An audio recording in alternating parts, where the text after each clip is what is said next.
As long as I've been alive, I've had a cardinal flaw, but it's a little bit difficult to describe. I'm interested in so many things. Every time I come across a new hobby or thing, I have to try it for myself. But there's nothing really special or bad about this in itself. Yet. When I pick something up, something new, I become hyper-fixated on it. I devote a lot of time, energy, and money, especially money, to that thing. Pretty much everything in my life takes a backseat to the new hobby or interest. I pursue it religiously for a couple weeks, maybe some months. I make huge progress, but only to the point at which I become mediocre at the thing. And then, just as quickly as I picked it up, I forget about it, and the cycle repeats. This is already a problem in itself, but it becomes a worse problem when things that I forget about are things that I genuinely have talent in, just because I don't feel like doing it anymore. The biggest example of this is golf. It's something I have real talent in. It's something that my parents invest ridiculous amounts of money in. But it's also something I haven't really improved at because I'm more interested in day trading or soap making or other dumb stuff. I realize this video doesn't have much value to the average viewer. If it does, that's amazing, but I'm making it really for myself.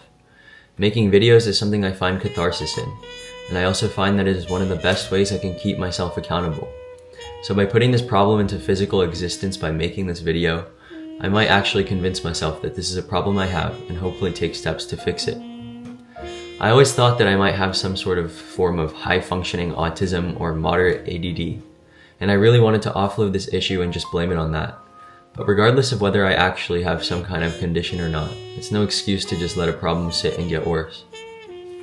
I take a brute force approach to solving all the problems in my life. For example, during the lockdown, I played copious amounts of video games. It wasn't healthy. Nothing could really remedy the issue, so I decided to just cut it out. Cold turkey. I resolved to never touch a video game again. It worked. I hated it, but it worked. And now I can finally just leisurely enjoy video games, maybe a few hours a week at maximum. But that problem, that addiction, is gone for good. I'm hoping to take the same approach to this issue. I love golf, but I hate practicing it. I prefer to do other things. But I'm just going to force myself to get better every day, even though I don't want to. Because even though I hate it now, I'm sure I won't when I finally improve. There's no doubt that there are positives to exploring all these different interests, but the point at which the amount of money, time, and energy going into it exceeds everything else in my life is the point at which I need to stop.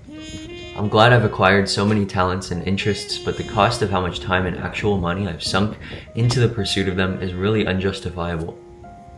If this video resonates with you, I'm overjoyed that there are people like me out there, and if it helps, that's even better.